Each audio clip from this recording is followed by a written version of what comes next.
Hello, my name is Nicole Guzzardi. I am your host of TheRealNG, and I am here with a special guest, MARLA VITURELLO, former Eagles cheerleader and on the board of the NFL alumni. She's a multi-entrepreneur, has her hands in a bunch of things, aside from being named as Jersey Man's 2024 Women of the Year. I'm going to have her pass it over to her and have her tell you all about what she's got going on. Hello, hello. Thank you for having me. Thank you for coming. This is kind of weird. I'm on the other side of the interview seat, but it's a pleasure to finally meet you. Yes. So yeah. Thank you for that warm introduction. I'll start a little bit about my business, and you're a businesswoman yourself. I am. So you know what that's like to be entrepreneurial. You have to kind of make yourself very diverse in everything, I feel. And I think just being a woman, a mom, a mother, trying to coordinate your kids' activities and all that kind of stuff makes everybody entrepreneurial in a way, because there's so many things now that are involved with kids' sports too. So, but yes, I am a mother of two beautiful children, 12 and 14. My son is 14 and my daughter Valentina is 12. So I say that's my first job. Yes, most important. Yes. Yeah. I'm a partner and VP of Synergy Pharmacy out in Bridgeport, Pennsylvania. I started as a registered nurse, so I did cardiology for a number of years. Graduated from Thomas Jefferson, and did the whole in-hospital role, shift work, and everything. All those long hours, I loved. probably. Yeah, I did. I loved it. I had some home family sickness issues that I had to, I was kind of burning my candle at both ends. So it sort of propelled me into different directions in my career, because when you are a nurse and you're, working, 40 hours a week, and then you come home and you're a caretaker too, it's like a recipe for exhaustion, physical exhaustion and mental exhaustion. I bet. Yes. So I kind of segue into pharmaceutical sales, worked for a couple of big pharma companies. I was like on an airplane probably half of the year and traveling. This is before children. Okay. But I learned so much in that industry, just developing different territories, launching new drugs, networking, and all of those things that, go along with it. And I said, wow, I love being a drug dealer. I'm sorry. No, a legal drug dealer. A legal drug dealer. No, but it amazed me because in being a nurse, I saw the medications and their treatments and how they're being positioned to physicians in the right light for the patient's treatment. Okay. I think that's like the biggest thing, because when you're in the hospital, the doctor writes the order and that's it. You get it. But when you present a new medication with research and data and all of those things to show a physician, this could be a right choice for your patient. It puts a different spin on it, So did that for a number of years. And then that's when I joined into the workers' comp world, which is medical legal, because I became a partner in a pharmacy called Synergy that specializes in pain management for patients that were hurt at work. Okay. So workers' compensation is, the forefront of our business. I've been doing this for 15 years. Wow. Yeah, so it's kind of crazy. That's a long time. That's a long time. It is. So you've had this brick and mortar for the 15 years, or just being in the drug industry, well, being a drug dealer? Right. I've been in the drug industry for almost 20 years. Oh, wow. So I've done that, and I've been a nurse. Oh my God, I'm really dating myself. But almost 30 years as a nurse. Wow. So, oh my gosh. Yeah, okay. like just about 28. So. And that's a tough job, like just dealing with sick people and administering like the medications and just making sure, like, is this the right, am I doing this right? Am I keeping these people alive and safe? I mean, I'm sure it's got a lot, a lot of wear on you, as a person. And you were young and you were a mom. I was young. Were you married at the time? No, not you yet. weren't? Okay. No. So I was still able to kind of, travel and do things. But in your point in being a nurse, there's, the one thing I learned about being a nurse in the hospital setting is you have to be a true advocate for your patients. Yeah. And that, don't be afraid to speak up about certain things, whether, a lot of times it was always, no offense guys, but the doctor was like king in every situation.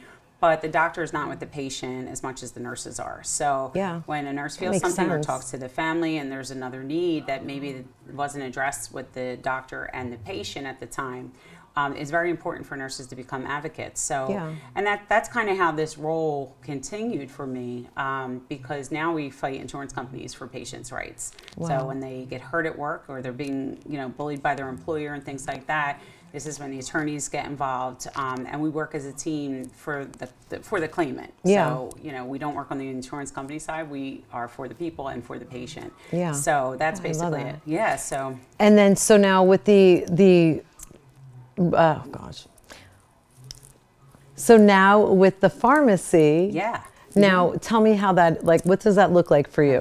What's your a day in the life of owning a pharmacy? Oh my goodness. So, so I have a few partners actually in the pharmacy. So my role is vice president of business development. Okay. So I have a sales team that works for us, and I say us because we're a team, and I don't just say, hey, you guys go out and sell it. I'm just going to sit man back the ship. and watch. Right. No, we everybody. In fact, tonight we have a dinner with one of our clients for Christmas. So Nice. we're spread all over the place. So Pennsylvania, New Jersey, Delaware, New York, Florida. Wow, Florida too. Yeah, and now- Florida is really big with, I would, isn't it, with the Yes.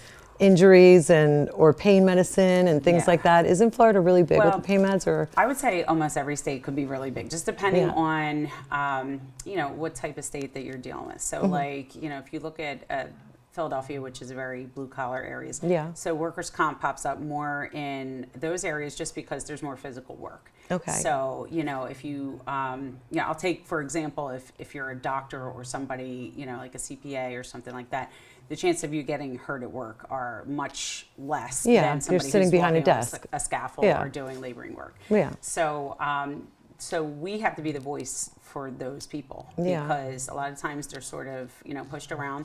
I actually experienced that as a nurse. I went and caught a patient who was falling off of the bed, and I herniated a disc in my neck. Gosh. So my whole arm went completely numb. Patient was fine. Yeah. Patient was safe. So You were hurt. Patient back in bed. And I walked out immediately. I was in pain. My arm felt very limp. I had numbness and tingling. Wow. So I talked to my nurse supervisor. I said, I'm nervous because I can't feel, which means I can't draw blood. I can't put an IV in. I can't do things as a nurse. Yeah, with like no how you're feeling in supposed to my do arm. your Like, I was job. in so much pain. Like Yeah. I don't want to leave. But she said, go down to, I hate to say, I don't want to name it, but WorkNet at the time. I went downstairs and he's like, oh, it'll get better. Just take some anti-inflammatory, put some ice on it. You don't have to leave work. And that was it. So, and then that was years ago. Yeah. And, I'm talking 25 years ago, and I still deal with different paresthesias and things like that. in Wow, my arm. really? Yeah, Oh, and my gosh. neck. So I Wow. have this chronic injury. And, not that, what needs to happen is patients need to treat and they need to get better so that they can perform their work duties and live healthy later in life too. Yeah, and not be so dependent, I Right. would think, on the drugs. Yes, exactly. So, and that's the whole part of it. So, Yeah.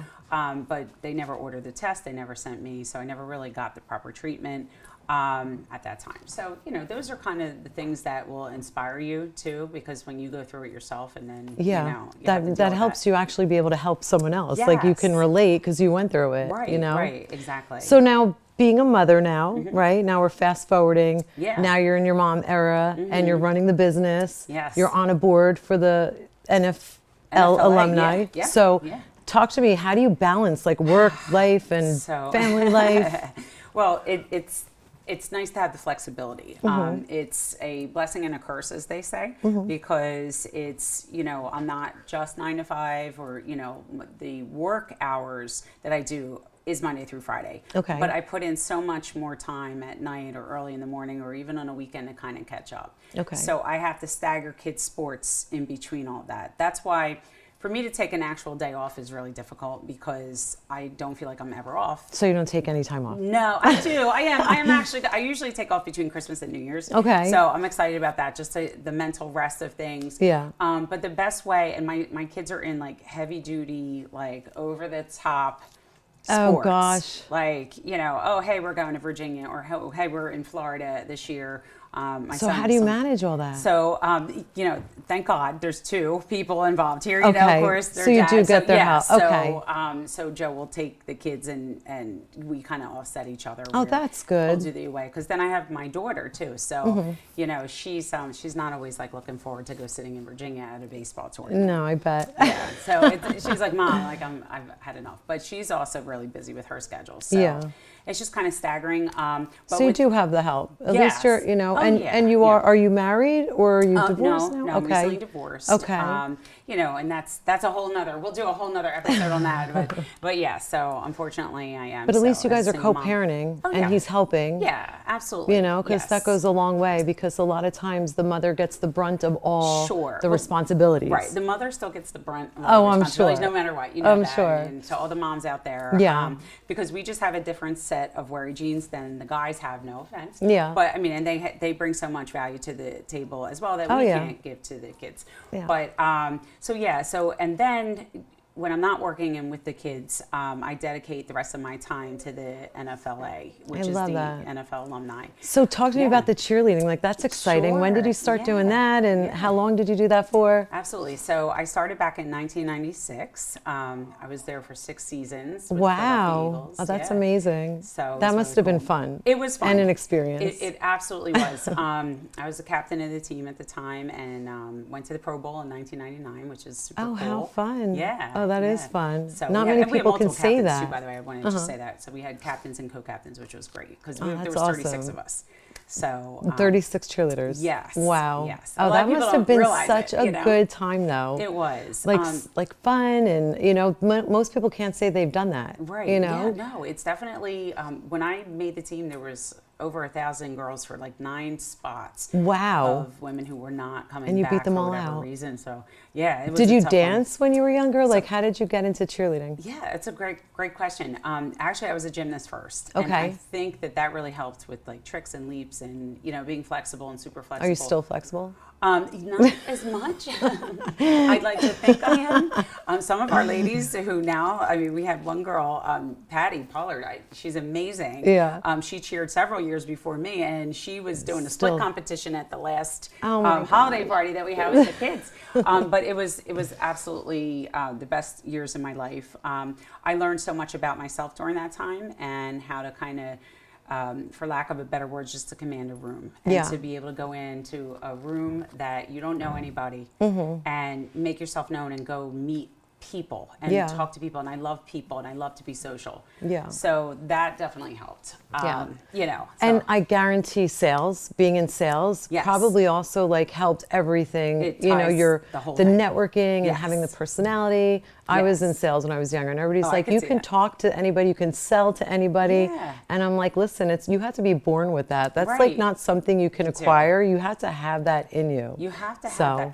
But I also think, and you would probably agree with this too, but what makes a salesperson successful is having credibility. 100%. So, and having that track record, because when you tell somebody something, you have to deliver. Absolutely. So, and I just had this yeah. conversation last night with my girlfriend. I said, you have to know your product, first of Right. all. Yeah. You know, whether you're selling yourself, a product, whatever it is, Right. you have to know your stuff. You have to have the credibility to back Yes. it up. Yes. And you have to have know the your audience, personality too. and your Personality audience. and know your audience. Yeah, absolutely. Right, because, you know, I've seen some really great people fail at a sales position because they're not quite understanding, you know, we used to call it the show up and throw up mentality. You just show up and you're like, Yes, and yes. they're not listening. You're not listening to the needs of the client. Or the person Yes, you're selling to. 100%. So, Agree, yeah. 100%. We're going to take a quick break, and when we come back, we're going to continue talking to Marla and hearing all the exciting things she's got going on. We're back. I'm Nicole, your host, again with Marla, talking about how she's in the pharmacy industry. She was a former cheerleader. But I want to go back to the pharmacy because you have a very interesting story of how you actually got into that medical field. So I'd like you to share, Yeah, share your story. Sure. So my father was born in Palermo, Sicily, came over to the United States, and, you know, back in the day, smoked and they didn't, take care of themselves the way like what we know now. And Yeah. we know this from like back in the 60s and 70s. They would smoke at the table in front of the Right, kids. exactly. Like, Yeah. hold my cigarette while I Hold go. this, like in fact, my mother was pregnant with me. She said I used to watch the ashtray move on my stomach. I'm like, great, this is why I have all these issues. But like that was wonderful. But so there was a lot of undiagnosed things with my father. Like he was diabetic, he had hypertension. Developed heart disease at a very young age when he was in his 40s. So just kind of caring for him as, throughout my teenage years and just kind of seeing like he would be in the hospital, and it piqued my interest. So I went to nursing school and, I worked in the cardiology section for a long time. And then my sister, so my dad got sick and needed to be placed on a heart transplant list. He was diagnosed with cardiomyopathy. Wow. His ejection fraction was like, under 10%. So just watching him feel, look, he was gray, he was very short of breath and things like that. It's got to be hard. Yeah, we started talking about putting him on a transplant list, which is what inspired me to become active with the Gift of Life. Okay. Which is a nonprofit. Yes. It's all about the heart. Exactly. Okay. Well, not heart just disease. about the heart, any solid organ donation. Oh, okay. So the Gift of Life is, to me, very near and dear. I work very closely with them, particularly the Gift of Life, the Howie's House on 4th and Callow Hill. Okay. So that's where transplant patients go and wait for their transplants. So, but any solid organ, it could be liver, heart, kidneys, they transplant skin, you get all types of stuff, even eyes. Wow. So that's what kind of piqued my interest. But in the interim, before my father got his heart transplant, my sister was diagnosed with Hodgkin's lymphoma. Right. Wow. Oh my gosh. And how old was she at the time? So she was 26. She had just had my niece, and it was bad. And she was a pharmacist, ironically. Oh wow. So she had my niece, and 2.5 years. My niece was 2.5 when she passed away. Oh my gosh, I'm so sorry. That's terrible. Yeah, it really, and it's still terrible. It is. Really how old is your niece now? She's 26. She's my sister's age when she was diagnosed, unfortunately. Oh my gosh, that's tough. All of us always get checked. So that was back in 2000, and my dad was transplanted in 2003. And I was just amazed by the Gift of Life and organ donation and how much this really helped our family. And my father was alive for 11 years. Wow. Prior to him passing in 2014. But the twist of the story is my mother was always the healthy one, and she was the caretaker.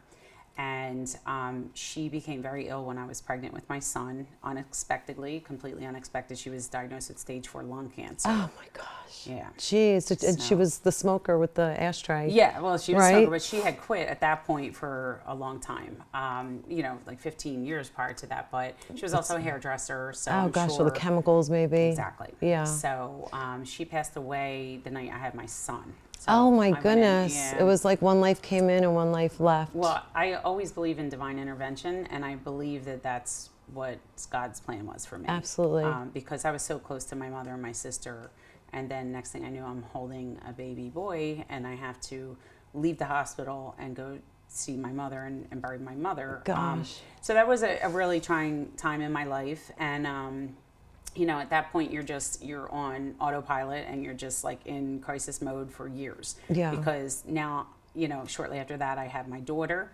So, and then shortly after that is when my father passed away. So it was like 4 years, 2 deaths. It was like just bang, bang, bang. Yes. Like getting hit from all angles. Exactly. 2 deaths and 2 births in 4 years. Wow. So. And then were you at all involved with your niece, like helping raise her? Or okay. So, well, now she lives in Florida. Okay. So she graduated school and moved down to Florida with her boyfriend. We do have some family down there, which is great. My cousin is down there too.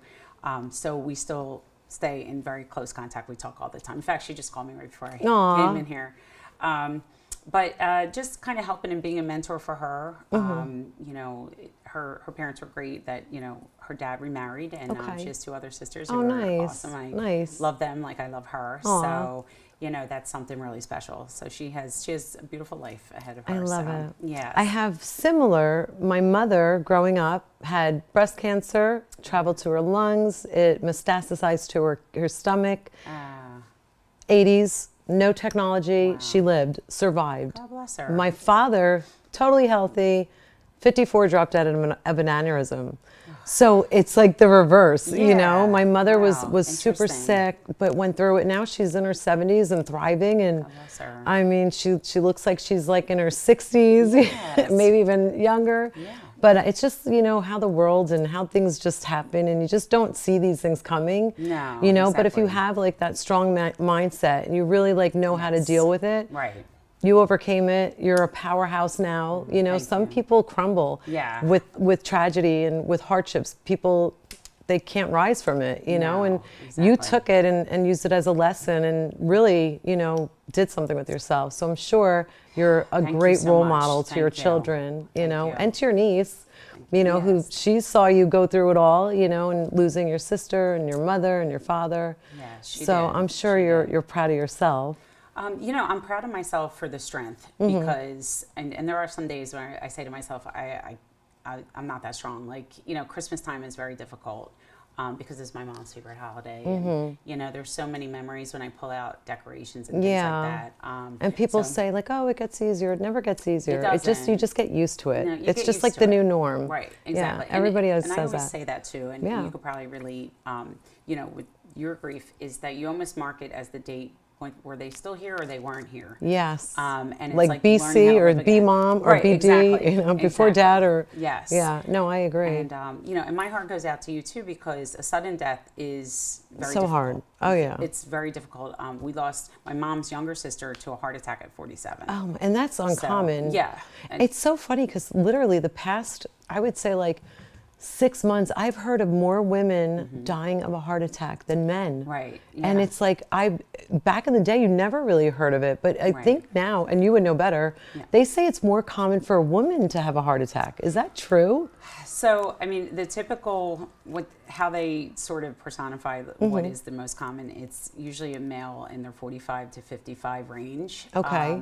So it is men. Because someone just recently said that. Yes. I'm like, I I've haven't always checked thought. the recent statistics, but I would imagine with all the different medications that are out there, the environmental changes, what's in our foods. You know, people are just living a higher stress life in general, both male and female. So I think that's across the board. Just everything. I mean, look how expensive things are. Like just a man having to provide for a family, or a woman, a single mom having to provide for a family. Like, it's, you know, the stress alone, you know, I always say it's environmental that kills us because the stress alone is enough to like bury anybody. And that was the challenge with my dad too, because he was the breadwinner of the family. My mother she was like a boss though. She ran she ran the construction companies. Well, and then she bought a business of her own. She had a clothing store for 21 years. Wow, that's amazing. So she was always a hustler. Yeah, she was a hustler. Okay. She's like, she kicked in when my dad wasn't doing well. But I was so inspired by their strength that, you know, later in life, now being so involved with the gift of life, I've dedicated a lot of my time to the gift of life, but also Caring for Kids is our platform for the NFL alumni. Oh, I love that. So we're able to help multiple charities and what we do. Oh, I love that. So I just started this year, February of 2024, a nonprofit for single moms and their children. It's called the S.M.A.R.T Foundation. Very cool. Single moms all rise together. Oh, I love and that. The purpose of it is for the kids because, again, as a mother, a single mom at one point, I mean, I'm in a relationship now, I'm not married, but in a relationship, but as a single mother, we're expected to wear all the hats. Pay for all the bills. I mean, yes, the man might be involved, but really we take the brunt, like we were saying before. Yes. You know, I always say a man leaves the house in the morning and he's got one thing on his mind, and it's that work. Day.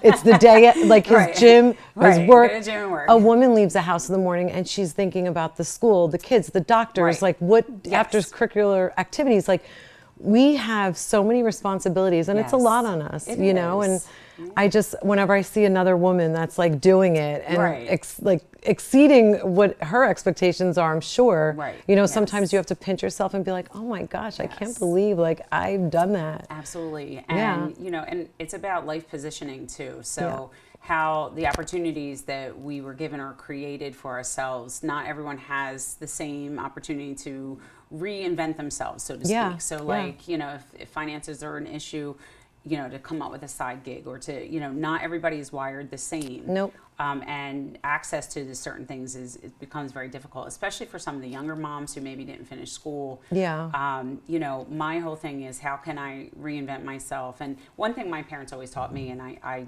would tell any woman, any young woman, before you get married, while you're married, or anything, is to never be dependent on anybody but yourself. Absolutely. And I have seen people in, you know, very unhappy marital situations and family issues because they're so codependent on that person. Yeah. And, you know, whether the house is abusive or it's just, you know, They feel like they're stuck. Right. They are They're stuck, because yeah. they get used to a lifestyle or they Yeah. feel like there's no place to go.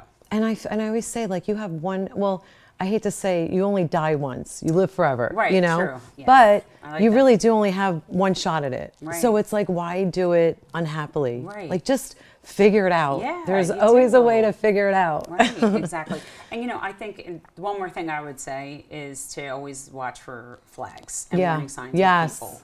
And I say that in every relationship. Yeah. Know, because you have to create boundaries, even if it's with a sibling or somebody Absolutely. very close to you, because people shouldn't have access to your peace in here. 100%. And, I agree with it's that. only up to us to make changes. Yeah. Well, we could talk forever. We could. We could Oh my God, totally. It's my new friend, Marla. I'm going to bring you on now on my show. And come on now. Thank you so much for watching. Thank you, Marla, for being you for here. having This me. was like an amazing interview. I loved it. you. And tune in next time, and we'll see you then.